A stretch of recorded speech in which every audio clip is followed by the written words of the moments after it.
Greetings and welcome to the debut episode of 3 Night Weekend from Sifted.net. I'm Shane Satterfield, the founder of the site, and I've been covering games and entertainment for over 20 years across publications like GameSpot, Tech TV, G4, Game Trailers, Spike, and now my own concoction, Sifted. This new podcast is available to our patrons every Friday morning and will be published for everyone else the following Monday. If you want day one access to the show, head to patreon.com/sifted and pledge at least $4 per month. So what is 3 Night Weekend?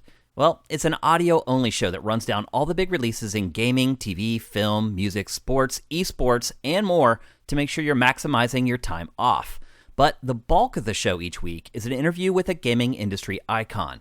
We'll certainly talk about video games and the industry at large, but we'll also get to know these people on a much deeper level, and hopefully have a new appreciation for the folks who create, promote, or cover our favorite entertainment medium. To access the free version of the show every Monday, make sure you're subscribed to the Sifted Radio podcast feed on your favorite app or our YouTube channel at youtube.com/siftedgames. We're kicking things off with an old friend. Marcus Beer was my co-host for the Invisible Walls podcast for many, many years and has extensive experience in the journalism, PR, and development sides of the industry. Well, since this is our first ever episode of 3 Night Weekend, I could not think of a better person to come on a debut show on Sifted than the legendary Marcus Beer. What's up, Marcus? How are you? Wow. How many people turned you down? 0. You were the first person I asked, Marcus. I think based on our history, I think a lot of people want to hear from you. You've kind of gone a little underground since the Game Trailers days. And if people aren't following your Twitter feed every day, they may have no idea what you're up to these days. And so I wanted to touch base with you. And since this is the first episode of 3 Night Weekend, I want everyone to know that this isn't a show purely about gaming. Obviously, you probably picked up on that from the earlier portions of the show. But what we really want to do with this show is get under the skin a little bit with some of the people in the industry, learn what makes them tick, learn what makes them excited, maybe outside of games. But, we'll talk about games as well. And very happy and very proud to have Marcus Beer on the show. Marcus, what have you been up to since you left Game Trailers? Well, I find it funny that you said under the radar, because let's face it, at one point I was very nearly 6 feet under the radar. That's true. Yeah. I'm sure a lot of people know, because obviously I did a game face with you after the heart attack. Yep. Where we streamed, and it was fun. It was about a year, I think, after the heart attack. But yeah, yep. 4 years ago, last Thursday, in fact. Wow, that's a big anniversary for good and bad reasons. Yeah. It's been a rough week, or rough 7 days. This time last week, I found out my favorite uncle passed away from a heart attack. I'm sorry to hear that, Marcus. Yeah. All during the anniversary of your heart attack. Yeah, well, it's strange. I mean, we had bypasses within like 3 months of each other as well, and it was just totally unexpected because the bypass should have. Yeah, because he just had a bypass. How does that make you feel about your bypass, Marcus? Well, I mean, does it worry me that there is some freak genetic anomaly in my family's DNA chain that's going to mess with my bypass? It's at the back of my mind, but at the end of the day, I'm a lot younger. I'm a good 26 years younger than my uncle was. Well, I'll tell you, Marcus, if I get another 26 years on this planet, I'll be pretty happy. So. Well, I mean, that's the thing. That's the thing they say about the bypass. Having it done so early. I was 49 last summer when I had it done. Mm-hmm.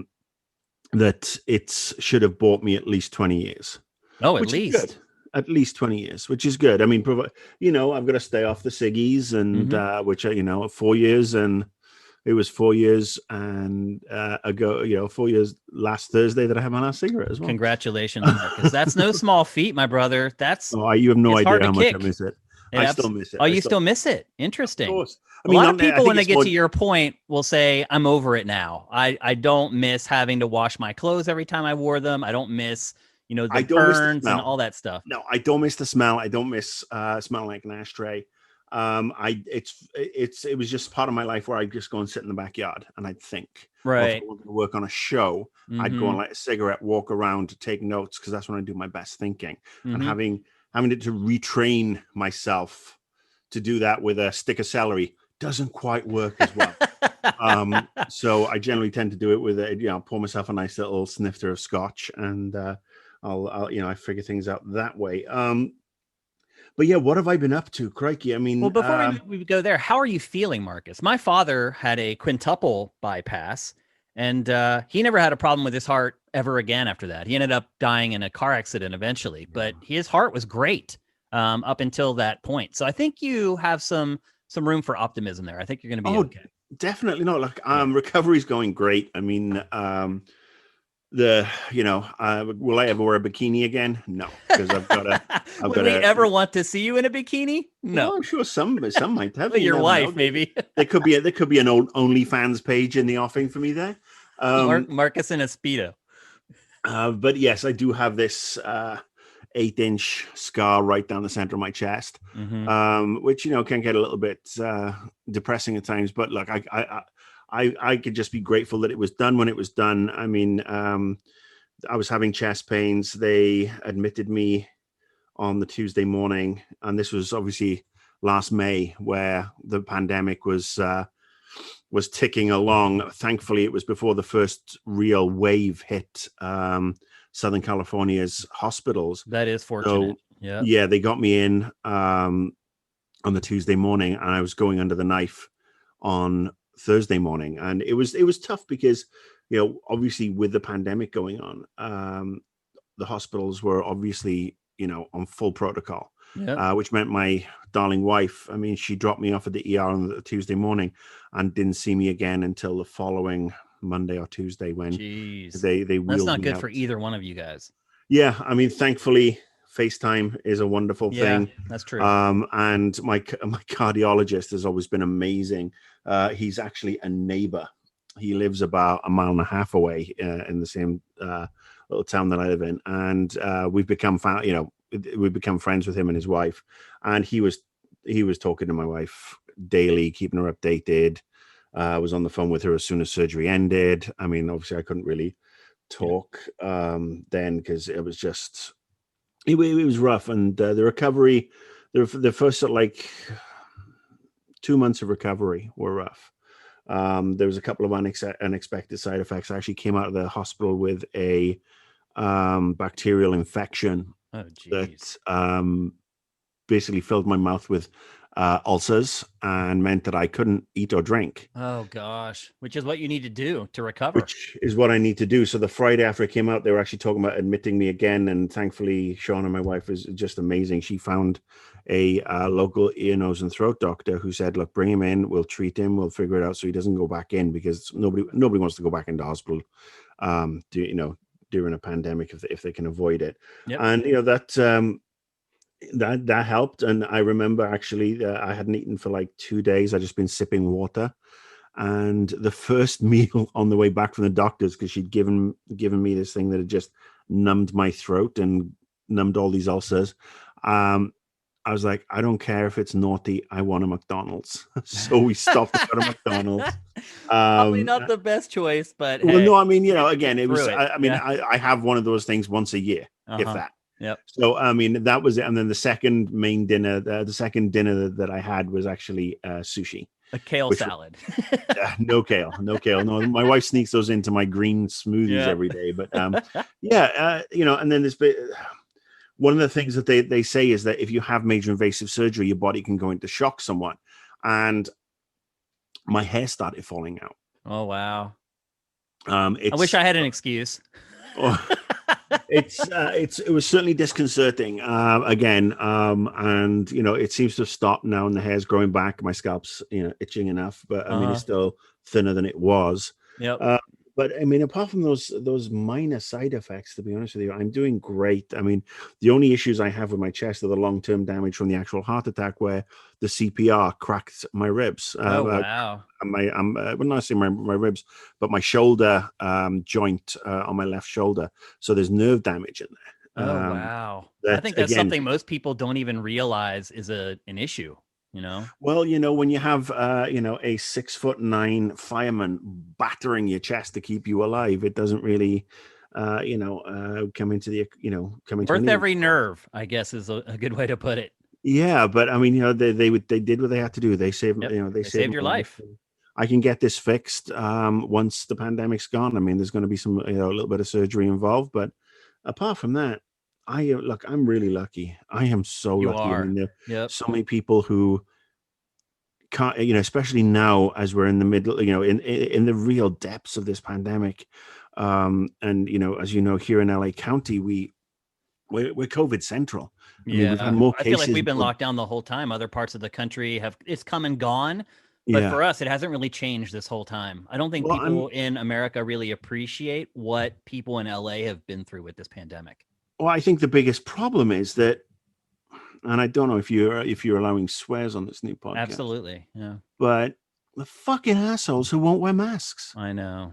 I'm sorry. I'm not cutting anybody any slack here. If you can't wear a mask for medical reasons, well, do what I do. Stay the fuck in. Yeah. I have been locked into my house on apart from the occasional drive out where we don't go anywhere, or maybe we'll get some drive through. Yeah. For almost a year. I think we all have been. I mean, yeah. Well, I mean, most people have, but then you can see packs of cyclists bombing up and down in the streets around where I live, just above Pasadena, and none of them are wearing masks. Yeah, I will say this: there hasn't been a lot of proof that people have been able to transmit it outside, even in the NFL, where they're yelling at each other from a couple inches away. They're sweating on each other. Those guys are getting tested every day. Yeah, but my point is that they had no transmission on the field. And now we're talking about the new strains, the South African and the UK strains, that basically, if you don't have a mask on, they can project up to 20 feet. Jeez. So if you're out walking and somebody on a bike, and I'm just using the cyclists as because not all cyclists, again, a lot of cyclists are wearing masks, but we're seeing, we're having a real problem up here because where I live is up by the trails and it's beautiful countryside. Yeah. And if those people pass within 20 feet of you and they're asymptomatic carriers and they're breathing and huffing and puffing, 20 feet, they can actually send those droplets into the air. And the cold weather is not doing anything much about it, because we had like 3 days of cold weather and now it's 66 degrees again.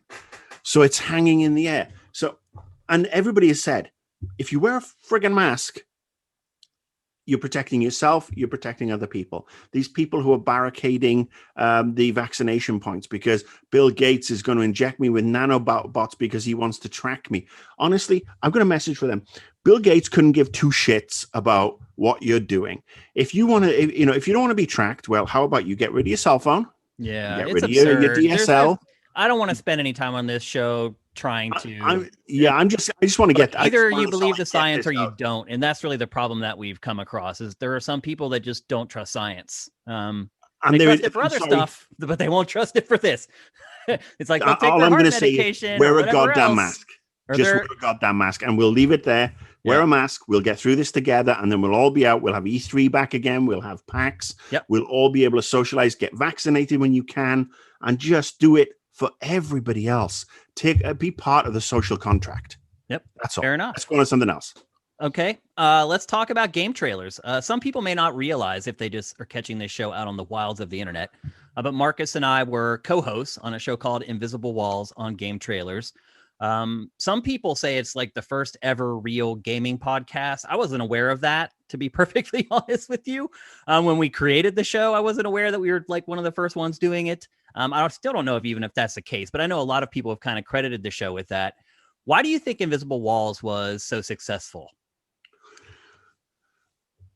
It was fun. Yeah. And it was always a mix of different people who were very, very knowledgeable. Yep. I mean, you'd have Blood, you'd have Damiani, you'd have Brandon, you'd have Brooks Huber, you'd have Ryan, yourself, Justin me, Spear, Justin. I mean, when you could get Miguel Justin Lopez, Paul, Miguel as well. Yes, absolutely. But I mean, Justin, I love Justin a bit, but wow, that guy is hard to elicit a real. I thought he was great on the show, though. He had. I know he was great, but he's just he was drier than 3-day-old toast. And like I said, I love the guy and respect the guy. He's fantastic. But he was sometimes, when he was in that mood, what he was like. Yeah, of course. I worked with him for like 8 years. So, and actually way more than that, because I had worked with him for years before I became the EIC at Game Trailers. So maybe I was just used to him, but I thought he brought something a little different. And I think you're right. I think it was that there were so many personalities that came in and out of the show that it kept it fresh and new almost every week. And then most importantly, I just think that the people that were on the show were just very well informed. They were all people who had worked in the industry at that point for more than 10 years, which now that's not such a big deal. But back then, to have worked in the industry for 10 years was like you were senior. So I think, that helped a lot. People were just really experienced. They're able to look at one game and be able to compare it to like 10 other games that they had played. And I think that's the advantage of being a little older and have a little more experience. And then obviously the whole Game Trailers thing, and we're not going to get into that, but Game Trailers crashed and crumbled. And then I left and started Sifted. And then you came over and worked with us for a bit right at the beginning of Sifted. Yep. It was fun doing Game Face. Sorry. I went through a blip where, well, it wasn't necessarily a blip. It was a couple of years where I just started to fall out of love with the industry. Yeah. I remember talking to you and I was like, man, what do I got to do to get Marcus to get back into? No, it was right around the time that Gamergate took off. Yeah. And I was seeing a very toxic aspect of the industry that's now a very toxic, and the Gamergate was not the forerunner. Oh yeah, that's been around forever. Let's just 86 that right here, and like a lot of people are like, oh, if they'd have shut down Gamergate, the alt-right wouldn't have. No, the alt-right was always coming. Yeah, and also toxic gamers have been a thing since my first day at GameSpot back in like 1999. Like this isn't a new. They've just given themselves a name now, and they found themselves a website where they could all congregate and tell each other that they're awesome. That's essentially the change that's happened to me, anyway. And look, the toxic. You find the toxic fan issue in every single item of culture. Sports, athletics. Yeah, they're almost as bad. Politics, even worse. Yeah, everything is partisan. Everything is my team is better than your team. Everything is tribal.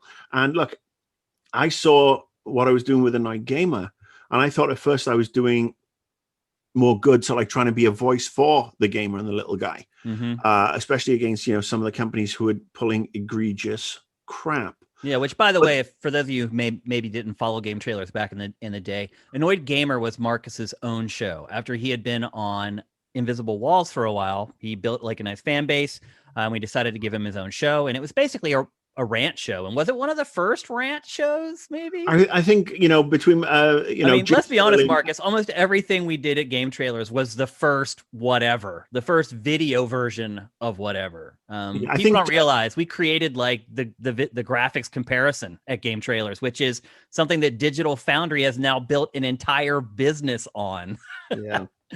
Well, I think Jim Sterling was definitely Was he already doing rants at that point? Yeah, he was already doing rants, and he's still doing them. And maybe Angry Joe was around then too. Angry Joe, yeah. I mean, in my opinion, Jim is still the gold standard for pissing people off and being very smart and being smart with regards to how he gets stuff across. But yeah, I love doing Annoyed Gamer, but it started to get a little bit tired trying to find something to get pissed off about every week. Yeah, you're manufacturing anger at that point, right? Well, I don't. I mean, I had a couple of episodes that I went back towards the end and said, I really shouldn't have done that because I jumped on a bandwagon. But it just got. And look, I'm still a miserable, grumpy old bastard. But we wouldn't have you any other way, Marcus. But what's the point in being that and just.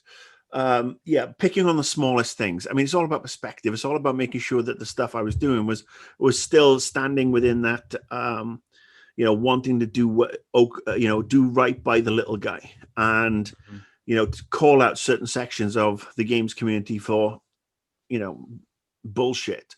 And it started to get me down. How much impacted the whole Jonathan Blow thing have? I think Jonathan Blow was actually very magnanimous about it. It was obviously the Phil Fish issue. that still rears its head. And, we're talking about 8, 9 years, 10, almost 10 years Yeah, later. It's been a long time. Yeah. I mean, I still get the occasional, "Oh, I can't believe you got Fez 2 canceled," which I didn't. Do you think you didn't? Well, no, Phil Fish came out and actually said, it's nothing to do with this guy. He actually said it's nothing to do with this guy. I'm just tired of video games in general. And he wanted to walk away. You don't take any responsibility for that, Marcus, at all. Well, getting a game canceled? Yeah.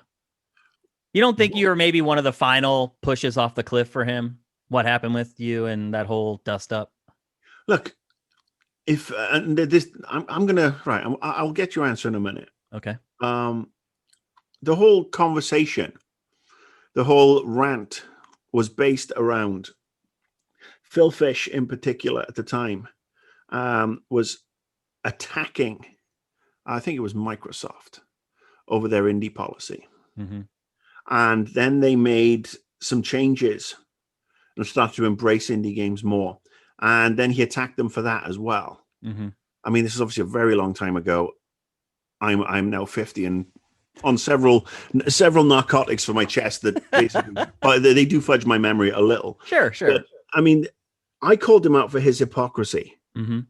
And he, at the time, he was somebody who, look, he was like me. I was like him. Yeah, very opinionated. You guys were very similar and generally. And he made some games that he made a game that was hugely successful. Everybody loved it. And I don't have a problem with that. But if you're going to dish it, you got to take it. And I called him out for, for basically this, viewing Microsoft as damned if you do and damned if you don't, and that hypocrisy. Mm-hmm.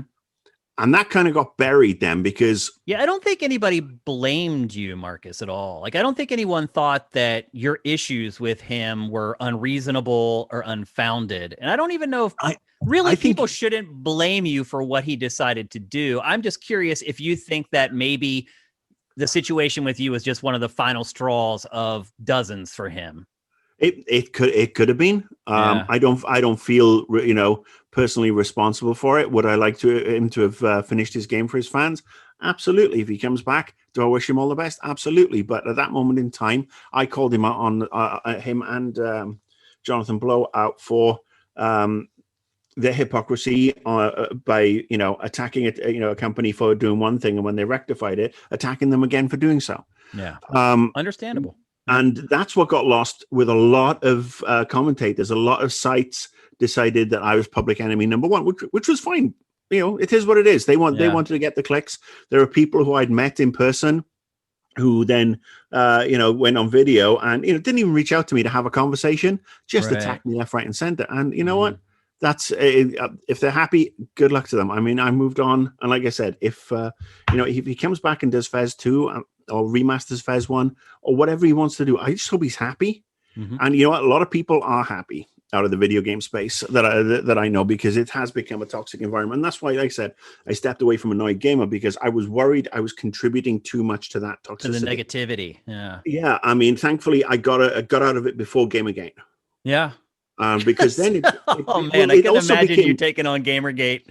Well, it was worrying because people were being doxxed, people were being attacked, and people were being swatted. And I had a wife, and she had a business, and I didn't want her business to be impacted. Yeah, I had friends, and I didn't want their business to be impacted. So I was like, you know what? I've given this industry X amount of years of my life. I think it's probably like 20 years of my life at the time, 25 years. I'm like, I'm done. So I just Marcus, wanted to walk away, and I did. Yeah, you did. Yeah, I did. And, I was actually having more fun doing the Pop Culture podcast on Game Trailers than I was doing Invisible Walls or doing Annoyed Gamer. And, everybody goes through that. I mean, one of the things I will always say to anybody who wants to get into the industry is make sure you have a social life. Make sure you've got something to separate you from video games. Do not burn yourself out by playing video games 24/7, working in video games, playing video games, talking video games. Expand your horizons. I could take that advice right about now. You could have taken that. You could have taken that 15, 20 years ago too. I've been living that life for 23 years now, Marcus, with no breaks. Yeah.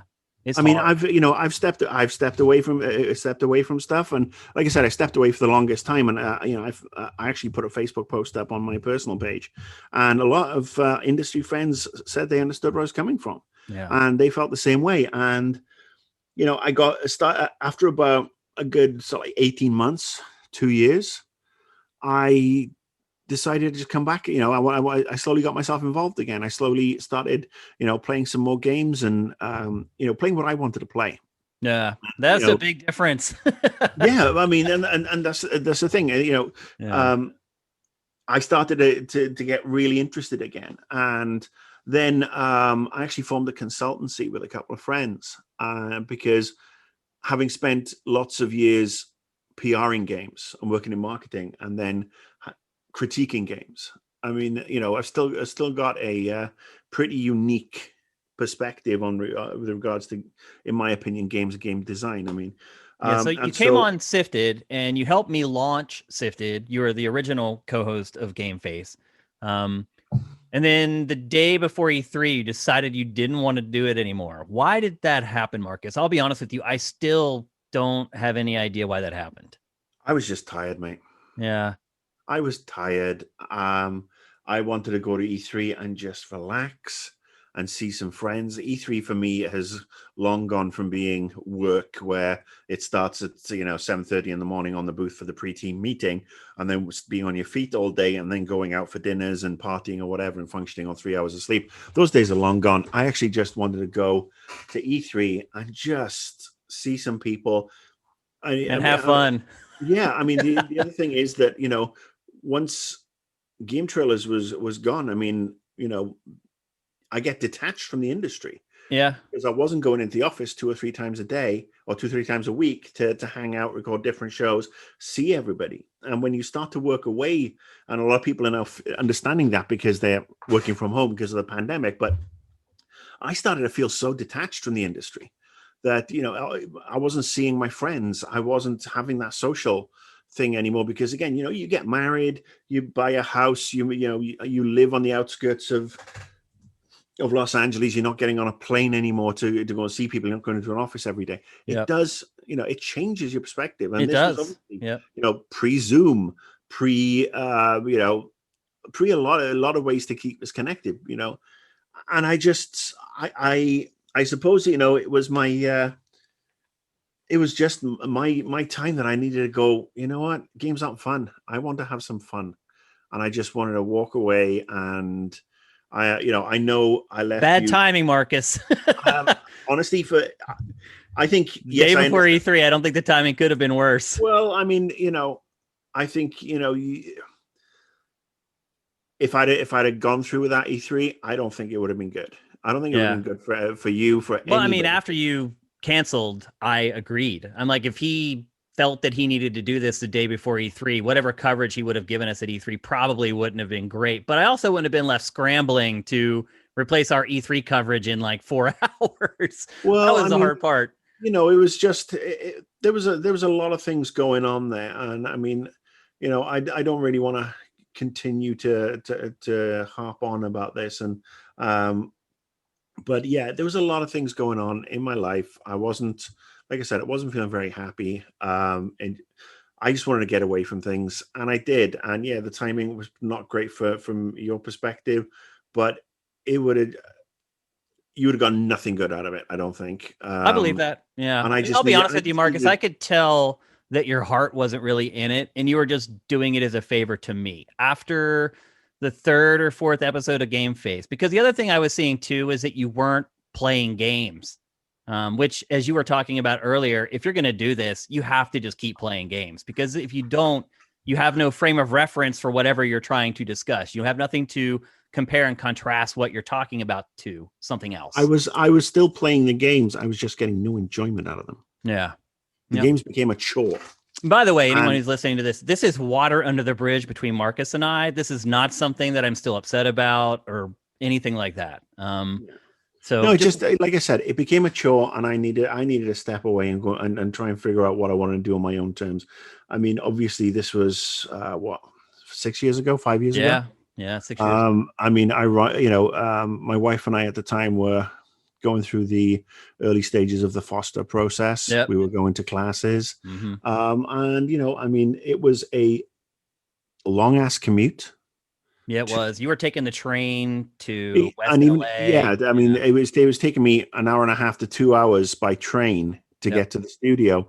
And because it was a live show, it was going at a time that then it was taking me 2.5 to 3 hours to get back. And if I drove, driving was always hard because it was driving's always worse in LA.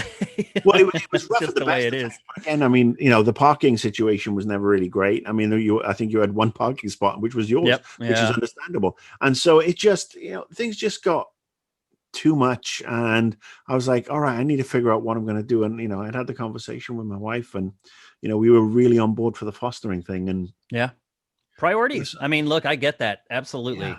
Fostering a child, far more important than doing a podcast. Well, so you left, and then you took a little bit of time off again. And then, as you said a little earlier, you started a consulting firm with a couple ex-friends from the industry, right?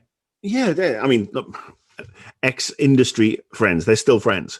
Right. Yeah. I didn't mean that they aren't your friends. I meant that they were friends that you had from the industry before. Yeah. Ironically, the consultancy were actually discussing setting it up, and had agreed to do it in principle the week before my heart attack. Wow. And the next thing they know is, perhaps he's gone quiet, gone off the idea. And it's like, oh no, he's in hospital in a hypothermic coma. And then it took a year to recover. And then, that was called Level 74, correct? Level 74. Yeah. And Tal Blevins and Steve Butts from IGN were your partners. Is that right? Absolutely. Yeah. I've known them, 20 odd years. I think I've known them a little longer than I've known you, Shane, because they were actually one of the, two of the first people I ever met when I was back at Red Storm. I believe it. Back in 2000. I mean, I know, Tal, especially, he was the founder of IGN. So, they had been doing that for a couple of years. I mean, IGN inspired me to do this. So certainly you met Tal before you ever met me, for sure. Yeah.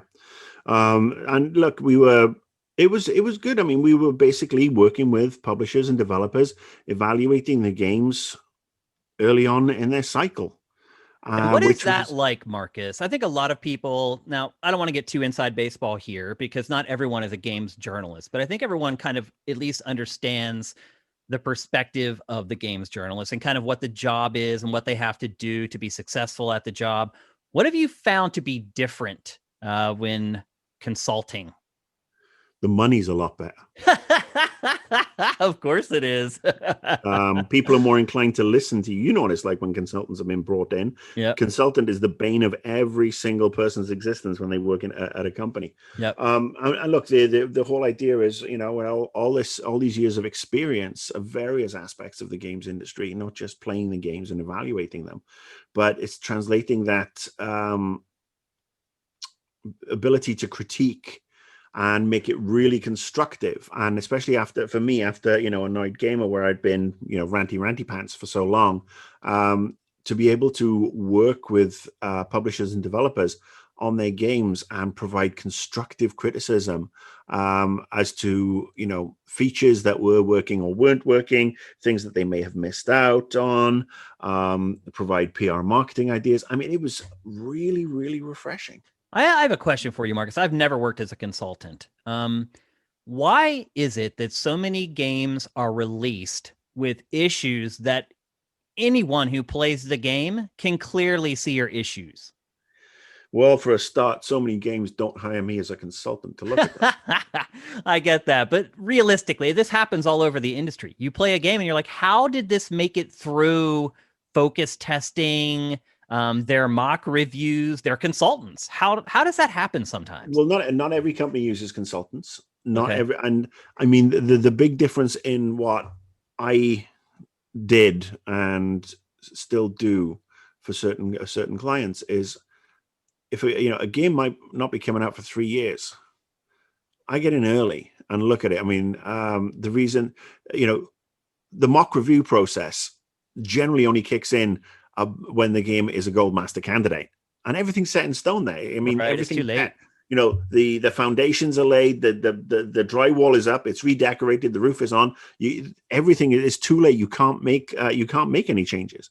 So, with regards to getting in from the alpha stage and looking at things. And it's not just playing a game, it's looking at design documents, it's looking at future plans, it's looking at post-launch content and support, and then playing the games and looking at the various features and structures and the pathways within a game, and seeing what works, seeing what feels right, seeing what feels wrong, seeing what just needs that little touch of work, or perhaps taking it off in a different direction.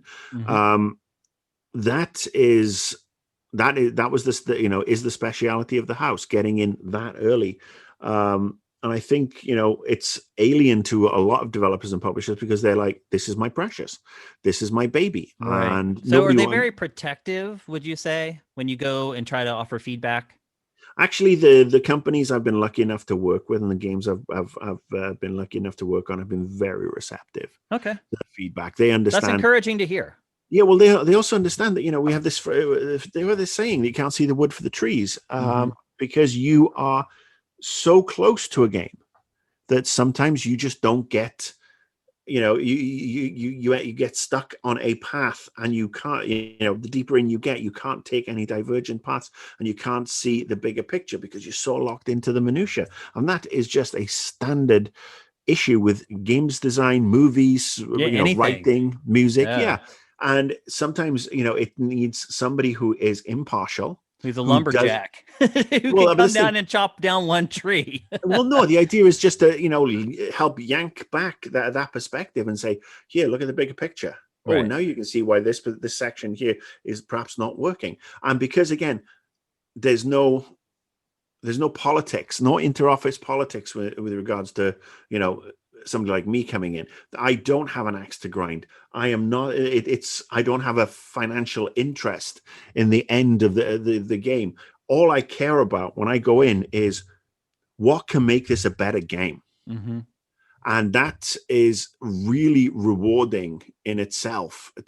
And when people say, "All right, we've taken on some of your stuff," some of the stuff that I suggest cannot be taken on board because, again, some things are totally locked in. Engine capabilities,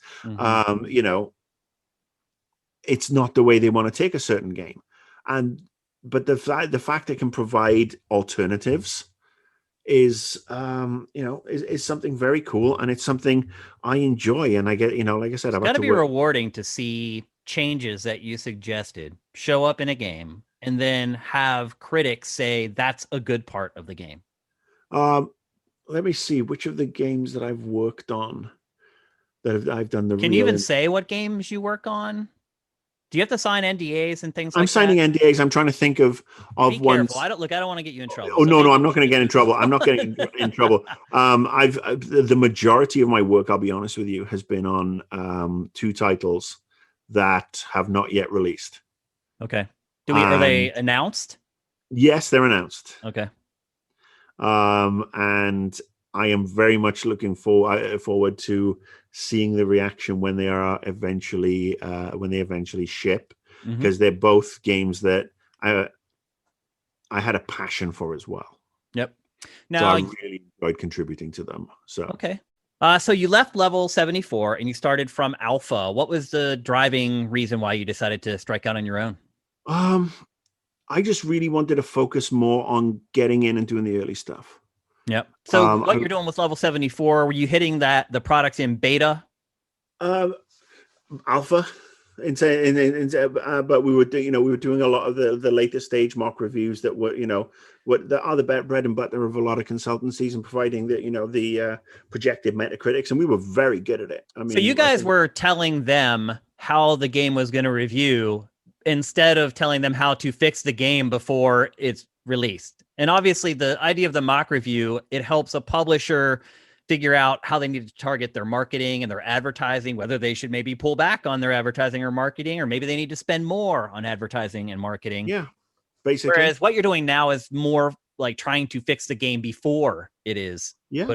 I mean, I just, like I said, I sit down and I play the games for normally 2 or 3 days. And I sit and I just go through every aspect, and I look at what I think is working, what isn't. I provide comparisons with other similar titles and what they're doing right now or what they've done in the past, things that have just clicked and perhaps haven't.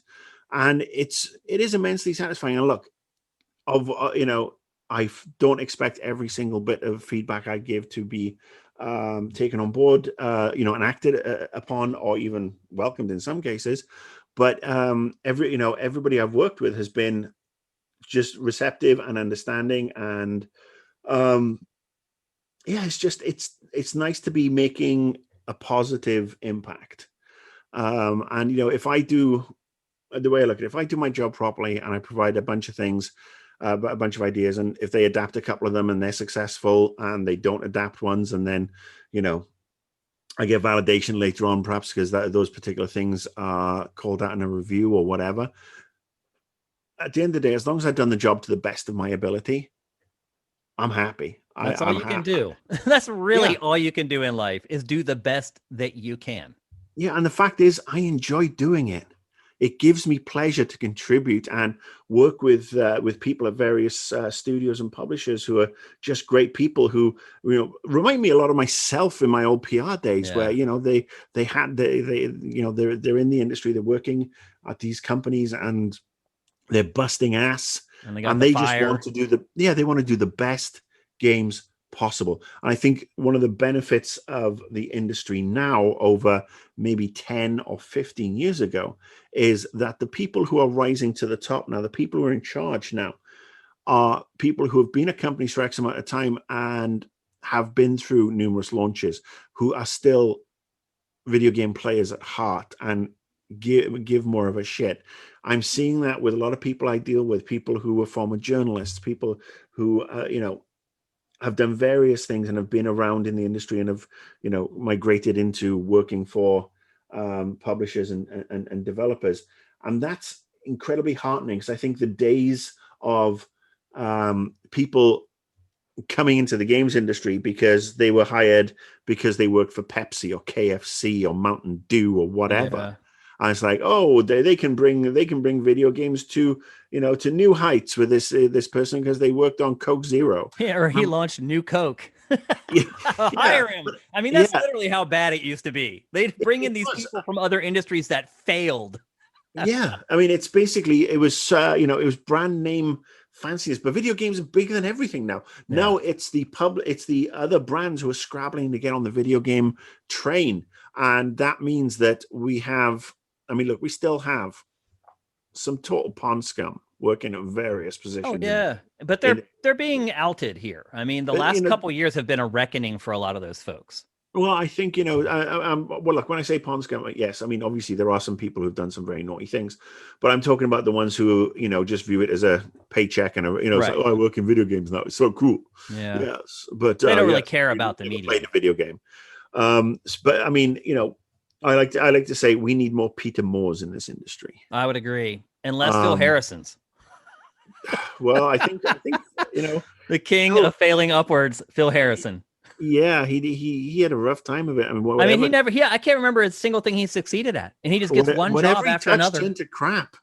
Yep, exactly. And here he is. He's at Google now, running Stadia into the ground. Stadia that just fired 150 people today. Yeah, and cut all their own game development, and it's only a matter of time until it's shut down. But that segues nicely, actually, into something else I wanted to talk with you about. There are a few things that are kind of emerging in the industry, or in some cases have already emerged. And I want to get your take on which one you think is most important and which one you think is going to have the most stamina. So there's game streaming, as far as like Google Stadia, Amazon, everyone's jumping in now, GeForce Now, free-to-play games, cross-platform play. What do you think of those is going to be the one that stands the test of time? Well, I think cross-platform play is the one that personally appeals to me. That especially as with the exception of the Nintendo devices, cross-platform play for PlayStation, PC, and Xbox should be a piece of piss and a total no-brainer. Yeah. simply because they're all based on the same architecture. Yep. I don't know the ins and outs enough of a Switch. I do have one. I mean, Marcus, do you think it was technical issues that were holding it up? Well, Or do you no, I think mean, it was I'm just people saying building that. like walled gardens that they didn't want other people in? Well, this is the thing. So that you remove the technical aspect. Technical aspect is obviously the first stumbling block, because if shit can't connect to each other, it can't connect. Yep. We know that's not the case, which brings us to the second half, which is, as you said, everybody wanting their own enclosed ecosystem. Mhm. Sony and Microsoft butting heads, or not wanting to I will, if I make it cross-platform, people will probably play it on this system as opposed to this system, and that just does the game as a disservice. I think that we're seeing signs of cross-platform coming, sort of like getting a lot better. I mean, Microsoft, are doing a lot with regards to their PC stuff as well. I mean, I got myself a brand new PC last summer, which was well overdue, and it's a behemoth Alienware Aurora. And I'm seeing that the Xbox app for it with the Games Pass Ultimate. I was playing the Medium on my Xbox Series X, and I was capturing footage of the game for GameFace. And while I'm sitting there, my PC is popping my achievements up on the screen.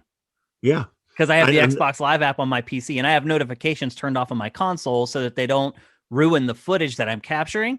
Instead, they started popping up on my PC monitor. I was like, this is a different age that we're living in now. But I mean, that's the way, that is the way, and that's the great thing. And look, I understand people can't always, we've always been in the lucky position. We've had PlayStations and Xboxes and Switches, or Nintendo 64s or whatever. Mm-hmm. Not everybody can have that.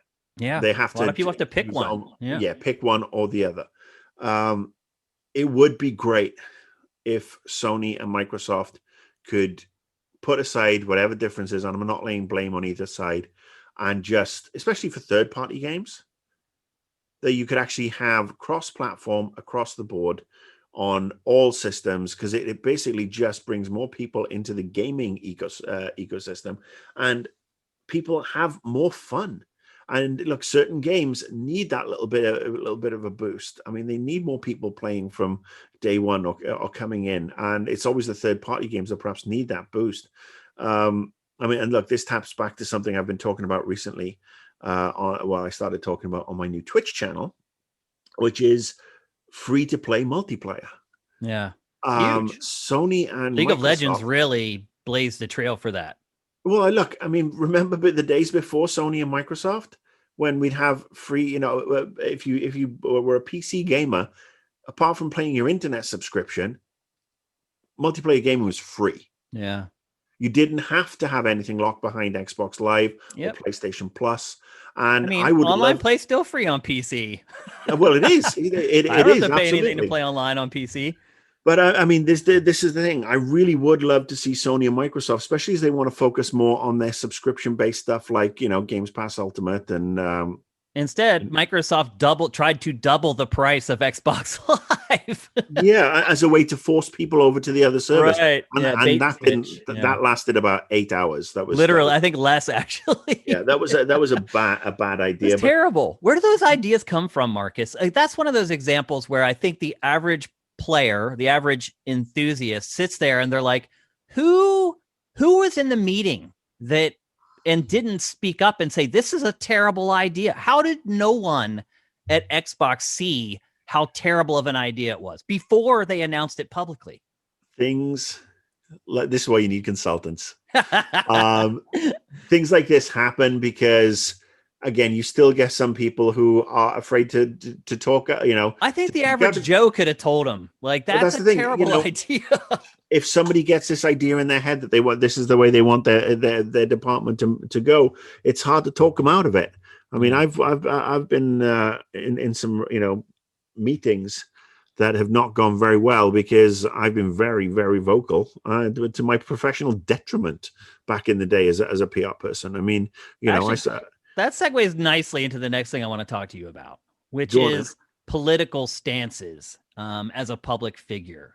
You probably don't notice this, but I am apolitical on Twitter. I do not post anything political in my Twitter feed. I am a small business owner, and I'll just be perfectly honest with you. I'm petrified by the idea of airing my political stances could cost me my business. Now, look, if you listen to our podcast or you consume any content on Sifted, it's pretty obvious where I stand. I have said many times that Trump is the worst president we've ever had and things like that. But most people who are not a part of Sifted and are not a patron or a subscriber, where they see me is on Twitter. And I'm trying, obviously, Twitter is a big tool to help grow your business. So I, again, admittedly, have been very reluctant to share my political stance on Twitter. You have not. How do you kind of look at that? Because you could look at it a couple of different ways. You could say, okay, well, Shane, you're not angering anybody, but you're not energizing anyone either.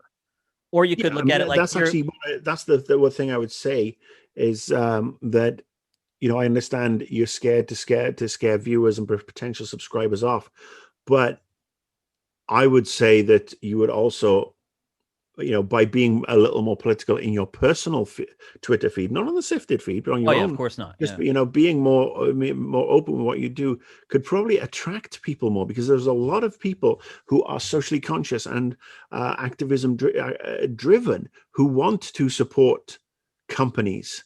I mean, you see companies who are leaning to the right, also having supported or advertised on right-leaning networks, getting battered from pillar to post, because people. And look, let's be totally honest here. We know that there are 70 million Americans who voted for Trump. Mm-hmm. Not all of that 70 million are MAGA wingnuts who, like the ones who tried to storm the Capitol on January the 6th. There are people in my family there are people voted for Trump that would not storm the Capitol. Absolutely. Yeah, but I mean, and look, I do have an issue with people who vote for Trump, because at the end of the day, if you're voting for Trump, you're voting for ignorance, you're voting for divisiveness, and you're voting for violence and a narrow-minded view. Oh, Marcus, I didn't say I don't have issues with these people. No. I'm saying from my perspective. My perspective, I'm just saying that that's the way I look at it. There's 70 million people. Not all of them are, full-on red hat wearers. But then there's also a lot more who voted for Biden, and a lot more who still didn't vote, or a lot more who couldn't vote, who don't want a lot of this support bullshit someone who might support someone like that. Yeah, I mean, they would much rather. I mean, we take our dollars to companies that, where we can afford it. We shop local. We shop with companies who align with our political views. People who don't practice. I don't think you're alone there. I think a lot of people do that. I mean, yeah, and I think that's the way to do it. I mean, look, and for me, I've had the Annoyed Gamer brand in Twitter for a long time, and I know it's cost me followers when I've put on, when I've, especially in over the last 4 years, when I've been ranting against Donald Trump and the only political thing I ever posted, Marcus, was on election day. I posted a photo of me outside the polling booth where I voted, and I said, I did my part to save our democracy. And and within 30 minutes, I lost almost 200 followers. And that's unfortunately says more about them than you. And honestly, I mean, look, so let's just, I mean, at my peak, I had 25,000 followers on Twitter, and I think I'm about down to, actually, where is my profile? I think you can also look on the flip side, and someone like a Colin Moriarty, who isn't, a Trump-loving whatever, but he definitely appeals to right-leaning players a little more. He's a libertarian, and libertarians, I saw somebody describe libertarians as closeted Republicans with bongs. Yeah. And I thought that was quite. I don't honestly know. I am an independent. I have no political affiliation whatsoever, and I'm a filthy socialist. And I'll be honest with you, Marcus. I never cared about politics until Trump came along, and I got off. I had never even voted for president until Trump came along, and I literally registered as an independent and got off the sidelines just to get rid of him, to try to, again, save our democracy. I could see it coming. As soon as I saw him, I saw it all coming. It's still, look, I personally think that if you are entitled, if you are eligible to vote, it's your civic duty to vote. And exercise that right. Guilty. I had not done it my life, because I'll be honest with you, I was the guy who was like, all politicians are the same. They all lie just as much as the other one. And then Trump came along and just blew all that to bits. And that got me. Trump's a grifter. His family's a grifter. Absolutely, he's been a con artist his entire life. Yeah. My point is that they should make it easier to vote. That every election, whether it be the midterms or the general election, should be a national holiday where people can get out and vote. When you see one side trying to stop people from exercising their constitutional right to vote, flag. That's a problem. And the Republican Party is not what the Republican Party was 20 years ago. It's not. It's not about like tax policy anymore, where we spend our tax money. It's gone to some other universe. All they did was double, triple the deficit. But anyway, I don't want to get. I don't want to get in the minutiae of politics. I am a working class boy from a small town outside of Swansea in Wales. My always been have that sort of like working class mentality. I think healthcare should be free, education should be free. People should have the right to earn. I mean, the American dream is gone, but the American dream was you could work a job, have a home, put food on the table, raise a family, and be able to enjoy yourself to a certain degree. Not a portion every single driveway, but people could have the basics. And the basics no longer are attainable unless you are working 3 freaking jobs nowadays. And there's both of you in a relationship are working 3 jobs each.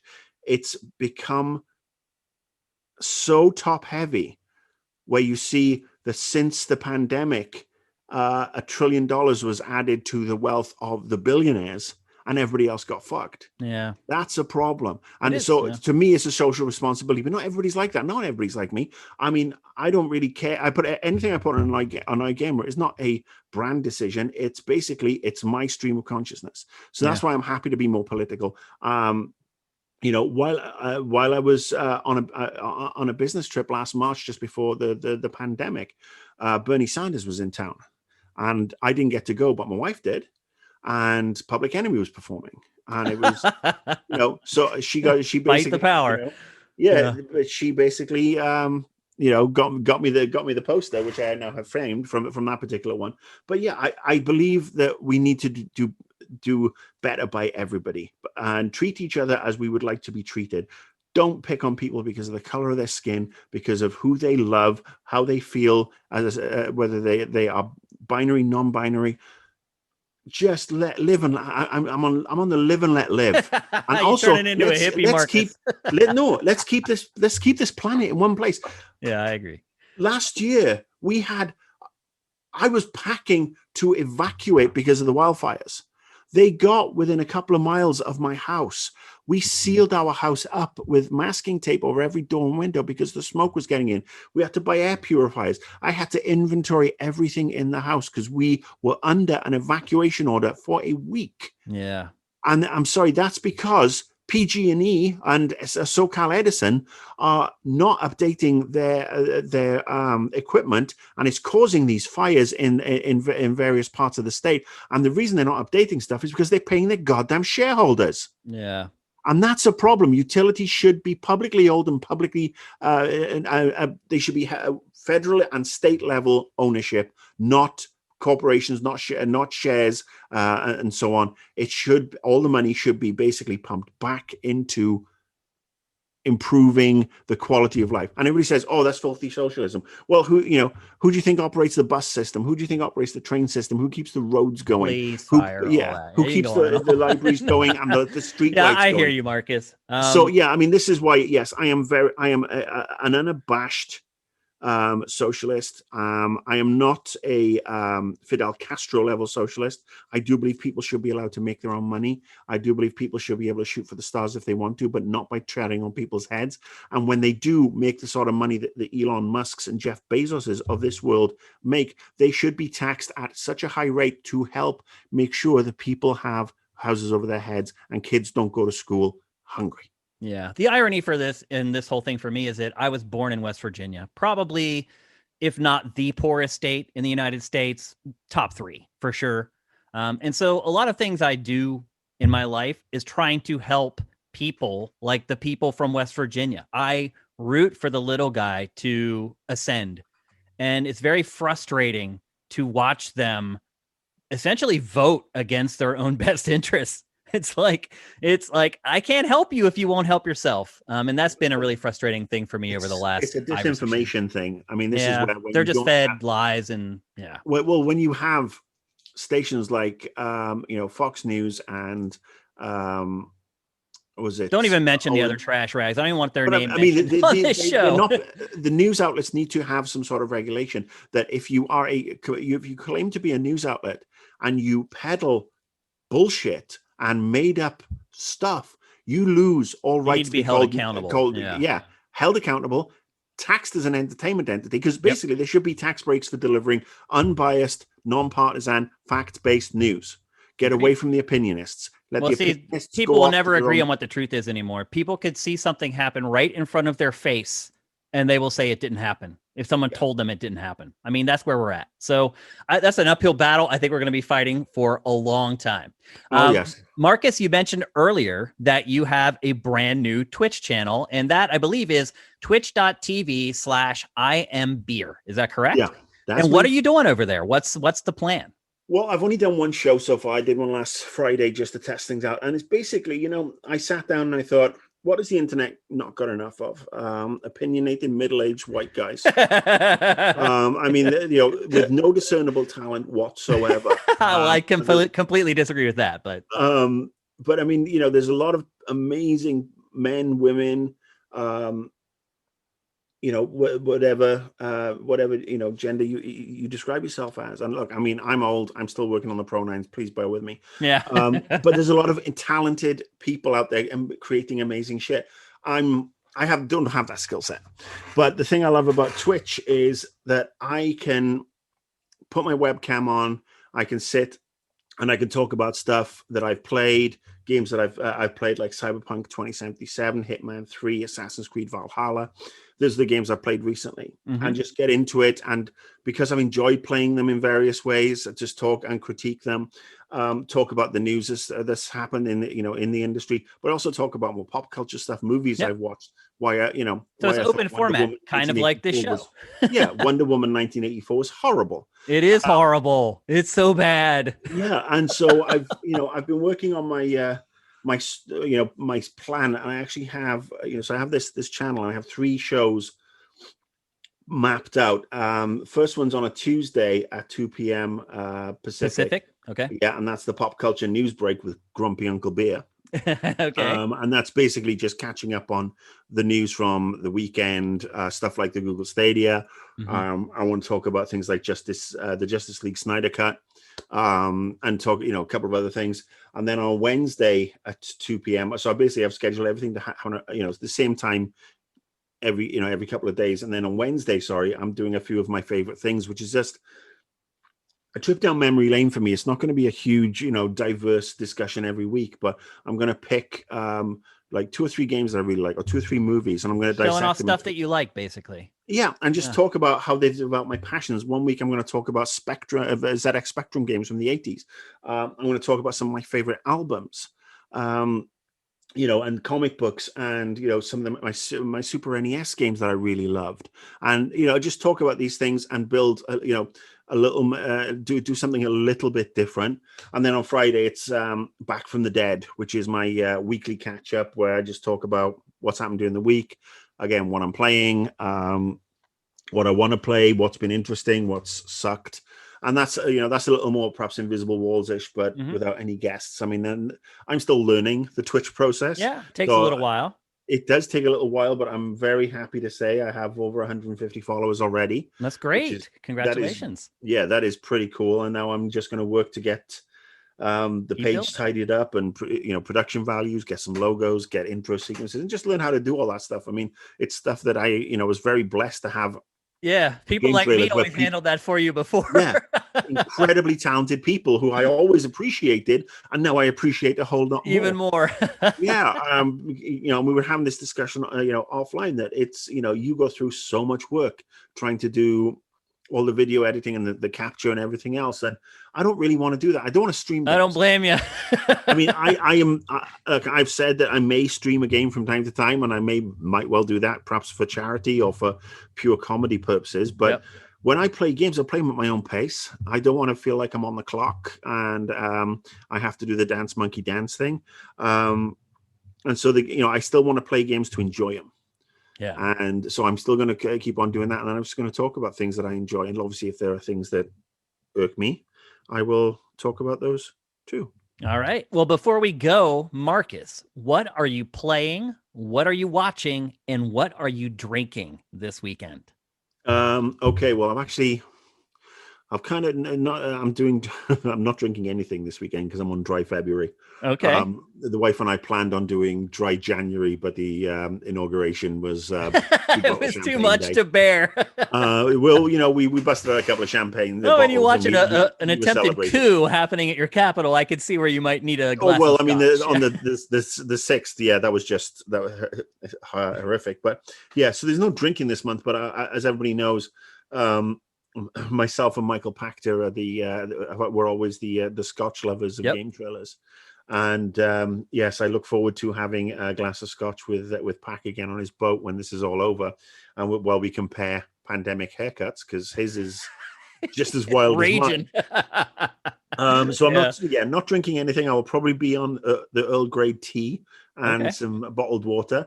What am I watching? I'm watching The Stand, which is coming to the end of its run on CBS All Access. I'm watching WandaVision on Disney Plus because they are both very enjoyable. Also watching, would you believe, The Unicorn on CBS, which is a great little sitcom. 2 CBS shows, major broadcast news networks. One of them, the CBS interactive one of The Stand, which is the adaptation of the Stephen King series. Yeah. It's very R-rated, lots of swears and nudity and stuff. Because it's off broadcast. Yeah. So those are the things that I'm watching and playing. Well, since you sold me on Hades, I'm going to give that a crack from our old friend Greg Kasavin and Supergiant Games. But things I have been playing over the last couple of weeks, Cyberpunk, clocked up a lot of hours on that, over 150 hours, I think. Oh wow, I haven't played that much, but I did finish it and played it all the way to the end. I played it through to the end and then decided to restart it because of the way the ending works. Okay. And it's. And again, I'm playing on a top of the end PC, so there are some glitches that are really annoying at times, but it's still a frigging cracking game. It is. I really Assassin's Creed too. Valhalla, I put a lot of time into. Hitman 3. I love the Hitman franchise unequivocally. I am probably the worst Hitman player on the planet. But I just that does not surprise me because that game requires patience. Well, no. I'm actually very patient. I tend to watch everybody. That is not one of the words that comes to mind when I think of Marcus Beer. Again, look, I'm 50 years old now, and there are certain things that you learn to be over the years. That's true. What else? What else have I been playing? I've actually been going back through my old library. The Old Republic, the Star Wars MMO. Okay. I played a lot of that. Started some new characters and had a bunch of fun kicking around with that. You have a full weekend, Marcus, if you're going to play all this stuff. Well, no. I'm just. This is what I've just been playing over the last couple of weeks. But this weekend, this is what you're going to choose from, essentially. Yeah, more Hitman 3 and probably some Hades and maybe some GTA Online. I'm finding my way around that. Oh. Ironically, I did actually try to play Halo again from the Xbox Live app yesterday, and I had to put it down because it's the first one, Combat Evolved. Yeah, the first one. It's tough to play now. It is. And then the other one I tried to explore was Yakuza Collection because I never really played Yakuza before that. And I'm sorry, there were some things never change, and me sitting through 45 minutes of cutscenes before I get to any gameplay, automatic fail. I installed. See, Yakuza. You're impatient, Marcus. Just like I'm sorry. I'm joking. I'm sorry, but because that is the extreme. These huge cutscenes on 3 games before you can even get in and learn about your character. That's a party. That's sadism. That's a party fail. I agree. Yep. I'm sorry. That's not gonna. So basically, they came on my hard drive. They went off my hard drive. But I've got enough stuff to keep me going.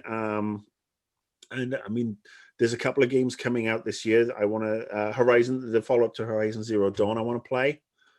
I mean, I'm going to have to look at getting a PS5 at some point. Yep. I am one of the lucky ones who has both, but it took a lot of work to make that happen.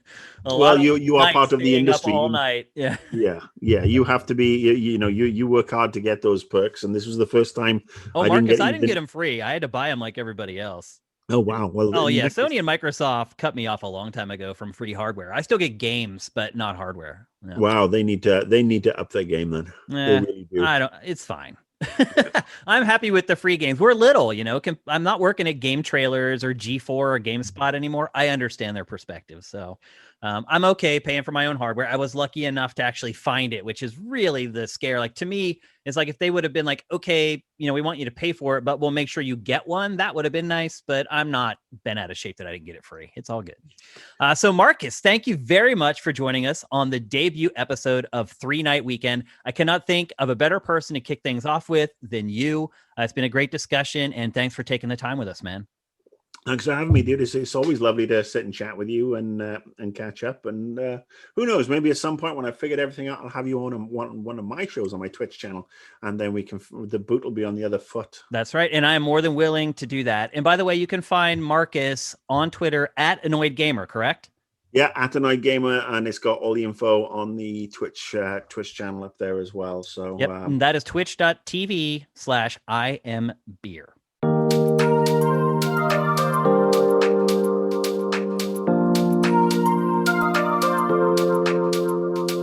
All right, now that Marcus has told you what he's up to this weekend, it's time to chart your own path. Games! February is usually slow for games, but we got a couple things for you this weekend that you might consider playing. First up is Destruction All-Stars. This is a PS5 exclusive, and if you are a PlayStation Plus subscriber, you can get the game for free right now. It's a smash-up derby game with a little bit of hero shooter mixed in there. Initial reviews have been lukewarm, but it is unique and something that you probably haven't played at least for quite a while. Next up is Nioh 2 for PC. It launches today alongside the Nioh collection for PlayStation 5, so if you're looking for a hack-and-slash action RPG that's really top shelf, excellent choices across the board there. Werewolf the Apocalypse Earthblood was just released yesterday.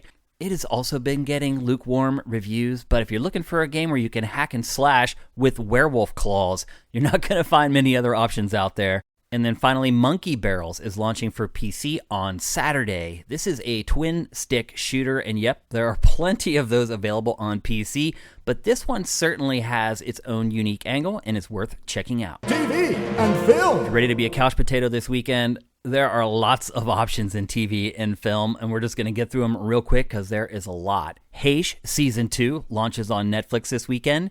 Invisible City, a brand new show, is launching on Netflix this weekend. The Last Paradiso is a Netflix original film that's coming online over the next few days. Little Big Women is another Netflix film that's coming online this weekend. And then Malcolm and Marie is yet another Netflix film that's coming online. If you want to get into something a little more salacious, a little more steamy, the 5th season of Summer House launches on Bravo this weekend. It's basically just a bunch of young, attractive people living together in a summer house. You can fill in the blanks yourself. Probably the thing that we're looking forward to the most this weekend is a documentary about the Go-Go's, the pop band from the 80s, the all-girl, trailblazing pop band from the 80s. That is airing on Showtime and VOD. A film called Little Fish is also debuting on VOD this weekend. It's about a virus that wipes out people's memories, and it follows a couple that are trying to keep their relationship together when they don't remember anything about each other. Certainly an interesting concept. And then on Amazon Prime, a new movie called Bliss is debuting this weekend. It stars Salma Hayek and Owen Wilson, and they are a couple living in a simulated reality. Sounds interesting and not altogether too different from Little Fish. And then finally, if you're looking for a babysitter so you can actually consume all the awesome stuff we're talking about, the first season of The Snoopy Show debuts on Apple TV. Music!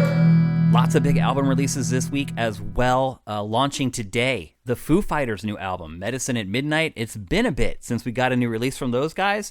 Also, The Weeknd has a new album coming out. Well, kind of new. It's actually called The Highlights, and it's a greatest hits compilation of some of his best songs. Obviously, he's been in the news a lot lately because he is performing at halftime of the Super Bowl. A couple more under-the-radar picks. A band called Slow Thigh has a new album coming out called Nothing Great About Britain. It's the debut album for the band, and so far its Metacritic rating is in the mid-8s, which would lead you to believe it's pretty good. And then finally, The Weather Station. Its new album is called Ignorance, and its Metacritic right now is sitting at 90. So definitely check that one out. Sports. This is the biggest weekend of the year in sports. Why? Because it's Super Bowl weekend. But there's a bunch of other stuff to watch in addition to that 3-hour window that you're going to set aside on Sunday. On Friday night in the NBA, the Celtics play the Clippers, which should be a great game. And then on Saturday, the Nets square off against the Sixers in a battle of two of the better Eastern Conference teams. If you're into golf, and I know a lot of people may be getting into things that they didn't think they enjoyed during the pandemic, the Waste Management Phoenix Open and the Saudi Invitational go all weekend long. And then if you're into hockey, like I am, the biggest game of the weekend is undoubtedly tonight when the Bruins head to Philadelphia to take on the Flyers, two of the top teams in the East. And then, of course, on Sunday, it's Super Bowl 55. It is the Tampa Bay Buccaneers against the Kansas City Chiefs. Vegas is saying that the Chiefs are favored by 3 points, and I am going to make a pick for this game. I hate to say it. I hate Tom Brady. I definitely hate the Patriots, but I'm going with the Buccaneers in this one, particularly if you're planning on having some fun betting on the game because you're getting 3 points. I honestly think the Buccaneers win the game outright. I think they have the better defense. I do think the Chiefs have a slightly better offense, but the Chiefs are beat up on the offensive line. They've lost some players to injury and COVID. I think Tom Brady does it again. I think the Buccaneers win Super Bowl 55. And then a final note about the Super Bowl, The Weeknd is performing the halftime show, if you haven't figured it out by all the commercials by now. And if you just want to check that out, you can probably tune in around 7:45 Eastern. And don't forget, kickoff of the game is at 6:30 Eastern. Esports. As we said, it's Super Bowl weekend, and Madden NFL 21 is getting in on the fun with its biggest tournament of the year, the Club Championship. The finals are actually going down today. So if you want to see some of the best Madden players duke it out for a huge prize pool, check it out. It starts off at around 7 p.m. Eastern. Next up is the Counter-Strike Global Offensive Blast Premier Spring Series. It's just one of the stops on the biggest Counter-Strike esports tour, and the event this weekend is worth $150K. Also going down this weekend is the PUBG Global Invitational. It's actually been going on for a while now, but this is sort of the latest leg of that esports event with a $3.5 million prize pool.